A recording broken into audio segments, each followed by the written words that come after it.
ସ୍ୱାଗତମ ପିଲାମାନେ ଆମେ ମଣିଷ ଜାତି ହେଉଛୁ ସବୁଠାରୁ ଶ୍ରେଷ୍ଠ।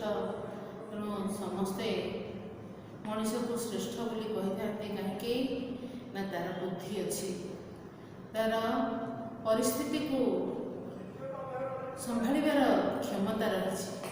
ତେଣୁ ସେ ସମସ୍ତଙ୍କ ଠାରୁ ଜ୍ଞାନୀ, ତା ବିବେକ ଅଛି। ସେ ବୁଦ୍ଧି ବଳରେ ସେ ଅନେକ ଅସାଧ୍ୟ କାର୍ଯ୍ୟ ବି ସେ କରିପାରେ। ତେଣୁ ଏଇ ଯେଉଁ ପ୍ରକୃତି ଭିତରେ ଆମର ରହିଛି, ପଶୁ ପକ୍ଷୀ ଗଛ ଲତା, ଏସବୁ ଭିତରେ ଆମେ ଶ୍ରେଷ୍ଠ ବୋଲି କୁହାଯାଇଥାଏ। କିନ୍ତୁ ଏମାନଙ୍କ ସହିତ ଆମେ ମିଶିକିରି ରହିଛେ। ସେମାନଙ୍କର ଉପକାର ନଥିଲେ ମଣିଷ ଜାତି ବଞ୍ଚିବା କଷ୍ଟକର ହୋଇଯାଆନ୍ତା। କିନ୍ତୁ ବେଳେବେଳେ କ'ଣ ହୁଏ ନା ମଣିଷ ଅବିବେକୀ ଅମଣିଷ ହୋଇଯାଏ। ସେ ତାର ବୁଦ୍ଧି ଆଉ ବିବେକକୁ ଉଚିତ କାର୍ଯ୍ୟରେ ଲଗାଏ ନାହିଁ। ତେଣୁ ତାର ଏଇ ଅବିବେକୀ ପଣିଆ ଯୋଗୁଁ ଅନେକ ଗଛ ଲତା ଠାରୁ ପଶୁ ପକ୍ଷୀ ଠାରୁ ସମସ୍ତେ ଧ୍ୱଂସ ପାଇଯାଆନ୍ତି, ଲୋପ ପାଇଯାଆନ୍ତି, କଷ୍ଟ ମଧ୍ୟ ପାଇଥାନ୍ତି। ତେଣୁ ମଣିଷ ତାର ନିତ୍ୟ ବ୍ୟବହାର୍ଯ୍ୟ ପାଇଁ ସେ ପ୍ରତ୍ୟେକ ଜିନିଷ ଉପରେ ନିର୍ଭର କରେ। ଏଇ ଗଛ ଲତା ଉପରେ ନିର୍ଭର କରେ, ପଶୁପକ୍ଷୀଙ୍କ ଉପରେ ନିର୍ଭର କରେ। କିନ୍ତୁ ନିଜର ଆବଶ୍ୟକତା ପାଇଁ ସେ ମଧ୍ୟ ଏମାନଙ୍କୁ ମାରି ଦେଇଥାଏ, ଗଛ କାଟି ଦେଇଥାଏ। ତେଣୁ ବେଳେବେଳେ ଏଭଳି କାର୍ଯ୍ୟ କରିଥାଏ ଯାହାକି ଜଣେ ଜଣକୁ ନେଇ ବଞ୍ଚିବା ଭିତରେ ଏସବୁ କାର୍ଯ୍ୟ ମଧ୍ୟ ବନ୍ଦ ହୋଇଯାଏ। ଆମର ମଣିଷ ଜୀବନ ସେତେବେଳେ ବିଚଳିତ ହୋଇଯାଏ।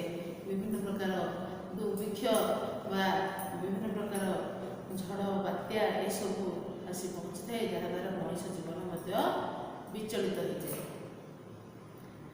ଏଇଭଳି ଆମର ମଣିଷ ସହିତ ପଶୁ ପକ୍ଷୀ ଗଛଲତାଙ୍କର ମଧ୍ୟ ସମ୍ପର୍କ ରହିଛି। ତେଣୁ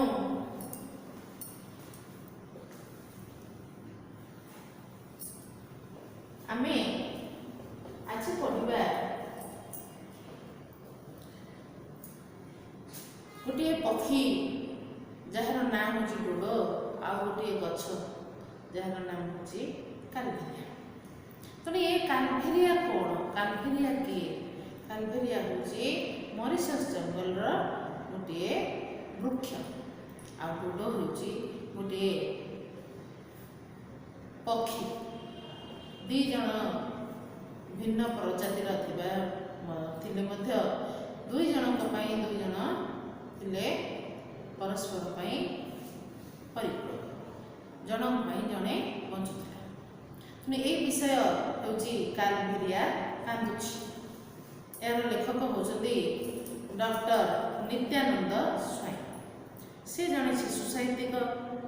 ତାଙ୍କର ଜନ୍ମ ହେଉଛି 1943 ମସିହା ଜାନୁଆରୀ ମାସ 29 ତାରିଖରେ। ସେ ଏ ଦେହ ଥିଲେ ସର୍ବପାଇ, ବିଜ୍ଞାନର ବର୍ଣ୍ଣାଳୀ, ହୃଦରୋଗ, ପରିବେଶ ପରିକ୍ରମା, ରହସ୍ୟ ଇତ୍ୟାଦି ପୁସ୍ତକ ରଚନା କରିଥିଲେ। ତେଣୁ ସେ ଥିଲେ ଶିଶୁ ସାହିତ୍ୟିକ। ତେଣୁ ସାହିତ୍ୟ ଜଗତରେ ବହି ଗୁଡ଼ିକ, ଯେଉଁ ସାହିତ୍ୟ ଲେଖା ଗୁଡ଼ିକ ସାହିତ୍ୟ ଜଗତକୁ ପରିପୃଷ୍ଟ କରିଛି। ତେଣୁ ତାଙ୍କର ଯେଉଁ ସାହିତ୍ୟ, ଶିଶୁ ସାହିତ୍ୟରେ ସେ ପିଲାମାନଙ୍କୁ ବା ଶିଶୁମାନଙ୍କୁ ଉତ୍ତମ ଚରିତ୍ର ଗଠନ ଓ ଜୀବନରେ ମାନବୀୟ ମୂଲ୍ୟବୋଧକୁ ସୁଦୃଢ଼ କରିବାକୁ ସେ ତାଙ୍କ ରଚନା ମାଧ୍ୟମରେ ପ୍ରେରଣା ଦେଇଛନ୍ତି। ତେଣୁ ଏଇଭଳି ବିଷୟଟିଏ ସେଥିରୁ ତାଙ୍କର ଲେଖା ମଧ୍ୟରୁ ଆସିଛି। କାଲଭେରିଆ କାନ୍ଦୁଛି। କାଲଭେରିଆ କିଏ? ସେ ହେଉଛି ମରିସସ୍ ଜଙ୍ଗଲର ଗୋଟିଏ ଗଛ, ଯାହାର ବଂଶ ବୃଦ୍ଧି ଗୋଟିଏ ପକ୍ଷୀ ମାଧ୍ୟମରେ ହେଉଥିଲା। ତାର ଯେଉଁ ଫଳ ଫଳେ, ସେ ଫଳକୁ ଡୋଡ଼ ନାମକ ଏକ ପାରା ଜାତୀୟ ପକ୍ଷୀ ଖାଉଥିଲା। ଆଉ ତାକୁ ହଜମ କରି ନପାରି ତାର ମଳ ବାଟେ ସେଇ ଫଳଟି ବାହାରି ଯିବା ଦ୍ୱାରା ସେ ଫଳଟିରୁ ଗଜା ବାହାରୁଥିଲା। କାରଣ ସିଧାସଳଖ ସେଇ ଫଳଟିରୁ ଗଜା ବାହାରିବା କଷ୍ଟ ହେଉଥିଲା। ତାର ଚୋପା ହେଉଛି ବହୁତ ଟାଣ, ଯାହାଦ୍ୱାରା ସେଥିରୁ ଗଜା ଫଳଟି ଫାଟି ବାହାରିବା ସହଜ ହେଉନଥିଲା। ତେଣୁ ଏହିଭଳି ଭାବରେ କାଲଭେରିଆର ବଂଶବୃଦ୍ଧି ହେଉଥିଲା। ତେଣୁ ଆମେ ଆଜି ପଢ଼ିବା କାଲଭେରିଆ କାନ୍ଦୁଛି କ'ଣ, କାହିଁକି କାନ୍ଦୁଛି, କାଲଭେରିଆ ଡୋଡୋ କିପରି ତାକୁ ସାହାଯ୍ୟ କରୁଥିଲା। ତେଣୁ ମରିସସ୍ର ଜଙ୍ଗଲରେ କାଲଭେରିଆ କାନ୍ଦୁଛି। ଏ ମରିସସ୍ ଜଙ୍ଗଲ କେଉଁଠି ଅଛି? ଆମର ଭାରତ ମହାସାଗର କୂଳରେ ଏସିଆ ମହାଦେଶରେ ଏ ମରିସସ୍ ଜଙ୍ଗଲଟି ରହିଛି।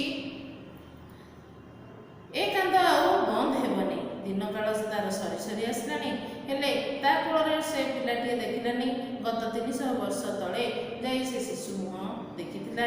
ତା ଚାରିକଡ଼େ ସେମାନେ ତାକୁ ଘେରି ବଢ଼ି ଆସୁଥିଲେ। ତାଙ୍କର ନିଶ୍ୱାସ ପ୍ରଶ୍ୱାସର ତାତି ତା ଦେହରେ ବାଜି ଶିହରଣ ଆଣୁଥିଲା। ଶିହରଣ ମାନେ କମ୍ପନ ଆଣୁଥିଲା। ଯେତେବେଳେ ମା ତା ଛୁଆଟିକୁ ଯେତେବେଳେ ଛୋଟ ଛୁଆଟିଏ ଜନ୍ମ ହୁଏ, ସେତେବେଳେ ମା ଯେତେବେଳେ ତାକୁ ଧରିଦିଏ, ତା ଶରୀରରେ ଏକ ପ୍ରକାର କମ୍ପନ ଆସେ, ଯାହାକି ଛୁଆର ମମତାରେ ସେ ବାନ୍ଧି ହେଇଯାଏ। ସେଇ ନୂତନ ନବଜାତ ଛୁଆଟିର ଆଗମନରେ ଘରର ସମସ୍ତେ ଖୁସି ହେଇଯାଆନ୍ତି।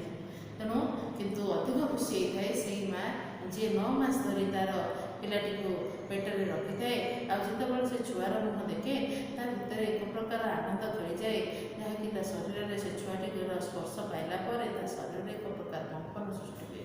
ତେଣୁ କାଲଭେରିଆର ମଧ୍ୟ ସେହିଭଳି ଏକ ମାତୃତ୍ୱର କମ୍ପନ ସୃଷ୍ଟି ହୋଇଥିଲା। ଯେତେବେଳେ ଡୋଡୋ ତାର ଚାରିପାଖରେ ବୁଲୁଥିଲା, ତାକୁ ଆଉଜି ଘୁମେଇ ପଡ଼ୁଥିଲା, ଆଉ ତାର ଫଳ ଖାଇ ସେ ତା ପାଖରେ ଶୋଇ ପଡ଼ୁଥିଲା। ତେଣୁ ତାର ଶରୀରର ସ୍ପର୍ଶ ପାଇ ଆଉ ନିଶ୍ୱାସରେ ପବନ ତା ଦେହରେ ବାଜିବା ଦ୍ୱାରା ଶିହରଣ ଆଣିଦେଉଥିଲା। କାଲଭେରିଆ ପାହାଡ଼କୁ ପଚାରେ, ହେ ପାହାଡ଼, ମୋ ଡୋଡୋକୁ ଦେଖିଛ? ପାହାଡ଼ କହେ, ଦେଖୁଛୁ ପୁରା କାଲଭେରିଆ, ମୁଁ ଅଚଳ। ଅଚଳ ମାନେ ଯିବା ଆସିବା କରିପାରୁନି, ଚଳପ୍ରଚଳ ହେଇପାରୁନି। ମୁଁ କ'ଣ ଚଲାବୁଲା କରିପାରୁଛି ଯେ ଡୋଡୋକୁ କେଉଁଠି ଦେଖିଥିବି? କାଲଭେରିଆ ପଚାରେ ମୟୂରକୁ, ହେ ମୟୂର ଭାଇ, ମୟୂର ଭାଇ, ଡୋଡୋ ମୋର କୁଆଡ଼େ ଗଲା କି? କାହିଁ, ତାକୁ ତ ମୁଁ ଏବେ ଦେଖୁନି। ମୟୂର ଉତ୍ତର ଦିଏ। ଥକି ନ ଯାଇ କାଲଭେରିଆର ପୁଣି ପଚାରେ ପବନକୁ, ପବନ ତମେ ତ ଅନ୍ଦି କନ୍ଦି ସବୁ ବୁଲୁଛ। ଅନ୍ଦି କନ୍ଦି ମାନେ ପ୍ରତ୍ୟେକ କୋଣ ଅନୁକୋଣ, ପ୍ରତ୍ୟେକ ଜାଗାକୁ ପବନ ଯାଏ। କେଉଁ ଜାଗାକୁ ପବନ ନ ଯାଏ କହିଲେ ବୋଲେ, ପ୍ରତ୍ୟେକ ସ୍ଥାନକୁ ପବନ ଛୁଏଁ। ସେ ଗନ୍ଧ ହଉ କି ବାସ୍ନା ହଉ, ଅଳିଆ ଆବର୍ଜନା ଯୋଉଠି ଥାଉ, ପ୍ରତ୍ୟେକ ଜାଗାକୁ ପବନ ବାଜିକିରି ତାର ବହିଚାଲେ। ତାର ଧର୍ମ ହେଉଛି ବହିବା। ତେଣୁ ଅନ୍ଦି କନ୍ଦି ସବୁଠି ତୁ ବୁଲୁଛୁ, ତମେ ଦେଖିନା ଡୋଡୋକୁ? ଉତ୍ତର ଦେଇ ନ ପାରି ପବନ ଚୁପ୍ କରିଯାଏ। କାଲଭେରିଆ ଡୋଡୋକୁ ଖୋଜୁଛି। ଡୋଡୋ ଆସୁଥିଲା, ତା ଚାରିପଟେ ବୁଲି ବୁଲି ଫଳ ତୋଳି ଖାଉଥିଲା। ହାଲିଆ ହୋଇଗଲେ ତା ଦେହକୁ ଲାଗି ଘୁମେଇ ପଡ଼ୁଥିଲା। ସେତେବେଳେ କାଲଭେରିଆ ପାଉଥିଲା ମାତୃତ୍ୱ। ସେ ଡୋଡୋ ଆଉ ଆସୁନାହିଁ। କାଲଭେରିଆ ଭାବୁଛି, ମୁଁ ତ ତାକୁ କେବେ କିଛି କହିନି, ତେବେ ତାର ଏତେ ଅଭିମାନ କାହିଁକି? ଯେତେବେଳେ ନିଜ ଲୋକ ଯେତେବେଳେ କିଛି ଅଧିକାରରୁ ବଞ୍ଚିତ ହୁଅନ୍ତି, ସେତେବେଳେ ସେ ଅଭିମାନ କରନ୍ତି। ସବୁବେଳେ ମା ତା ପୁଅ ପାଖରେ ପୁଅ ଅଭିମାନ କରେ, ପୁଅ ପାଖରେ ମା ଅଭିମାନ କରେ, ସ୍ୱାମୀ ପାଖରେ ସ୍ତ୍ରୀ ଅଭିମାନ କରେ, ସ୍ତ୍ରୀ ପାଖରେ ସ୍ୱାମୀ ଅଭିମାନ କରେ। ସେମାନେ ହେଉଛନ୍ତି ଗୋଟିଏ ସୂତ୍ରରେ ବନ୍ଧା, ଗୋଟିଏ ସମ୍ପର୍କ, ପରିବାର ସମ୍ପର୍କ, ଏଭଳି ଗୋଟିଏ ସମ୍ପର୍କ ଯାହାକୁ କି ସମସ୍ତେ ସମସ୍ତଙ୍କୁ ନେଇକିରି ବାନ୍ଧି ହେଲା ଭଳି ରହିଥାନ୍ତି। ଜଣଙ୍କର କିଛି ହେଲେ ଅନ୍ୟ ଜଣେ ବିଚଳିତ ହୋଇଯାଏ, ବ୍ୟସ୍ତ ହୋଇଯାଏ। ତେଣୁ ଇଏ ହେଉଛି ଗୋଟେ ପ୍ରକାର ସମ୍ପର୍କ ଯାହାକି ଆମେ ସମସ୍ତେ ରକ୍ଷା କରିବା ଉଚିତ। ତେଣୁ ଏଇଠି ହିଁ ମାନ ଅଭିମାନ ସବୁ ପ୍ରକାର ଥାଏ। ସେ କିଛି ସମୟ ପାଇଁ ସବୁବେଳେ ଆମେ ରାଗୁ, କିଛି ଅଧିକ ସମୟ ରାଗିଲେ ଘରେ ବିଶୃଙ୍ଖଳା ସୃଷ୍ଟି ହୁଏ। କିନ୍ତୁ ମାନ ଅଭିମାନର କିଛି ସମୟ ପାଇଁ ଥାଏ, ତାପରେ ମିଶିଯାଆନ୍ତି, ତାପରେ ନିଜ ଦୁଃଖ କହିଦେଇ ସମସ୍ତେ ସମସ୍ତଙ୍କ ଦୁଃଖକୁ ବାଣ୍ଟି ନିଅନ୍ତି, ସୁଖ ମଧ୍ୟ ସମସ୍ତେ ବାଣ୍ଟିକିରି ଭୋଗ କରନ୍ତି। ତେଣୁ ଡୋଡୋ କ'ଣ ଅଭିମାନ କରିଛି? ପବନ ଭାଇ ଡୋଡୋକୁ ମୋର ଟିକେ ଖବର ଦିଅନ୍ତ, ମୁଁ ତାକୁ ଅନେଇ ବସିଛି ପରା। ସେ ଥରଟିଏ ହେଲେ ଆସି ମୋ ଆଡ଼େ ବୁଲି ଯାଆନ୍ତା ନାହିଁ। ପବନ ସବୁ ଦେଖିଛି, ତାରି ଆଖି ଆଗରେ ଯାହା ସବୁ ଘଟିଯାଇଛି ତାର ସେ ସାକ୍ଷୀ। ସାକ୍ଷୀ ହେଉଛି କ'ଣ ପିଲାମାନେ? ସାକ୍ଷୀ ହେଉଛି ପ୍ରତ୍ୟକ୍ଷଦର୍ଶୀ। ସେ ଏହାର ପ୍ରତିବାଦ କରିଥିଲା, ରାଗରେ ପାଚି ଯାଇ ସେ ସୃଷ୍ଟି କରିଥିଲା ଝଡ଼। ତେଣୁ ପବନ ଯେଉଁ ଅନ୍ୟାୟ ଦେଖିଥିଲା, ମଣିଷର ଯେଉଁ ଅନ୍ୟାୟ ଦେଖିଥିଲା, ସେ ତାକୁ ବିରୋଧ କରିବାକୁ ଚେଷ୍ଟା କରିଥିଲା, କିନ୍ତୁ ସେ ପାରିନଥିଲା, ହାର ମାନିଯାଇଥିଲା। ଝଡ଼ ସୃଷ୍ଟି କରିଥିଲା, ପ୍ରତିବାଦ କରିବା ପାଇଁ, ତାକୁ ବିରୋଧ କରିବା ପାଇଁ ସେ ପ୍ରତିବାଦ ମାନେ କ'ଣ? ବିରୋଧ। ତ ବିରୋଧ କରିବା ପାଇଁ ସେ ଝଡ଼ ସୃଷ୍ଟି କରିଥିଲା। ତେଣୁ କିନ୍ତୁ ସେ ସେଠି ମଣିଷ ଆଗରେ, ମଣିଷର ଯେଉଁ ବୁଦ୍ଧି ଆଗରେ ତାକୁ ହାର ମାନିଦେଲା, ଅବିବେକୀ ଆଗରେ।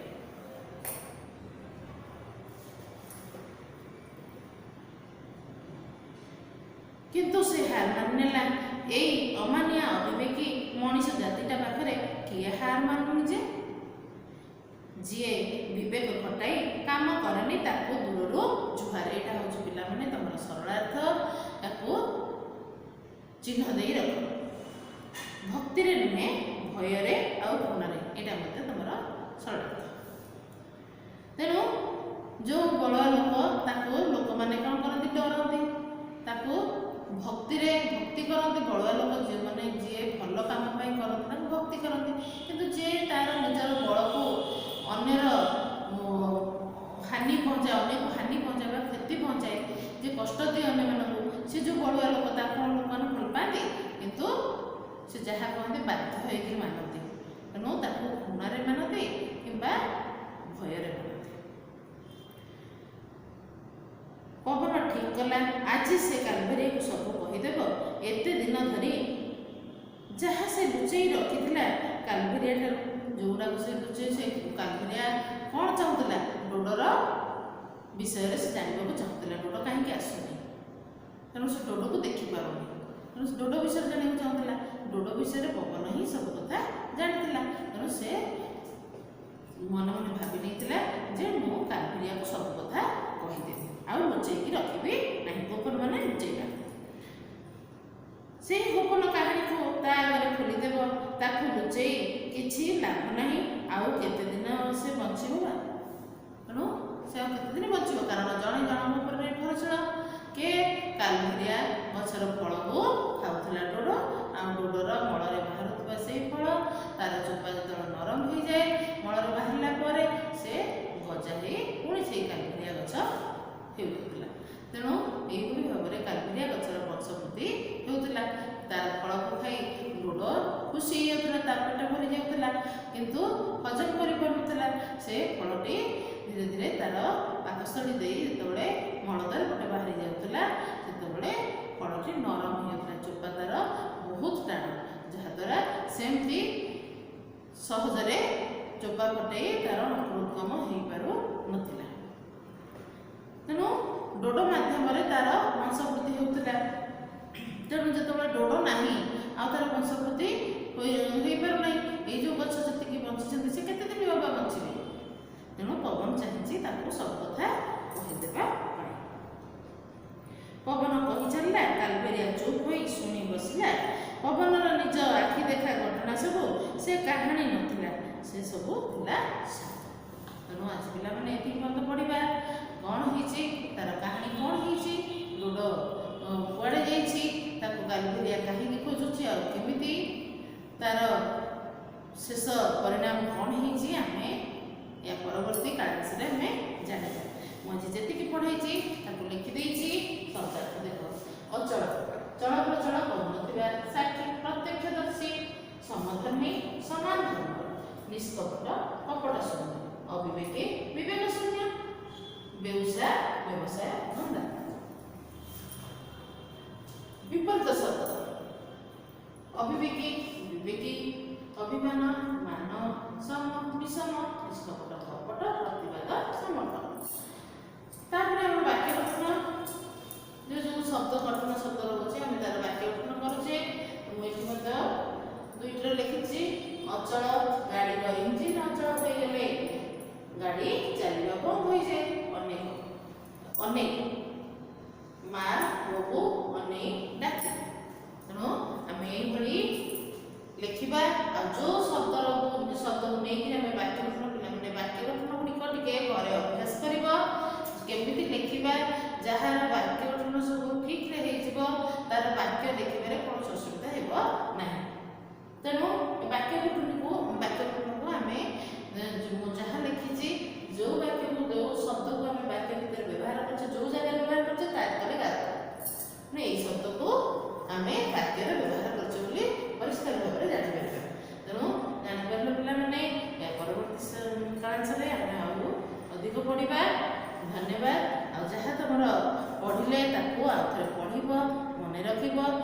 ଯାହା ଅଛି ତମର ଶ୍ରେଣୀ କାମ ତାକୁ ଅଭ୍ୟାସ କର।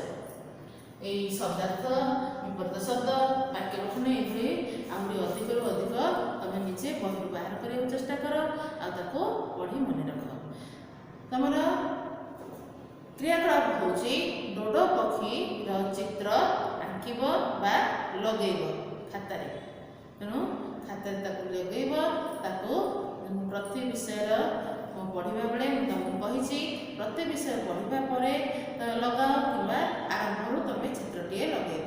ଯେଉଁ ବିଷୟ ପଢ଼ୁଛ ତାର ବିଷୟରେ ତୁମେ ସମ୍ପୂର୍ଣ୍ଣ ଜାଣିବା ଦରକାର। ସେଥିପାଇଁ ସେଥିରେ ଥିବା ଚିତ୍ରକୁ ମଧ୍ୟ ତୁମେ ନିଜେ ଅଙ୍କନ କରିପାରିବ, ନଚେତ୍ ତାର ଚିତ୍ରକୁ ତୁମେ ଖାତାରେ ଲଗେଇବ ଆଉ ତା ବିଷୟରେ ଭଲ ଭାବରେ ଜାଣିବ ସେ ବିଷୟ କ'ଣ ଆଉ ତାରି ଉପରେ ତୁମେ ଭଲ ଭାବରେ ତୁମ ମୁଣ୍ଡରେ ଯେତେବେଳେ ବସିଯିବ ବିଷୟଟି ଭଲ ଭାବରେ ତୁମେ ଜାଣିଯିବ ତାକୁ ତୁମେ ପ୍ରଶ୍ନ ଉତ୍ତର ଲେଖିବା ବେଳେ ତୁମକୁ ବେଶୀ କିଛି ଅସୁବିଧା ହେବ ନାହିଁ। ଧନ୍ୟବାଦ ପିଲାମାନେ।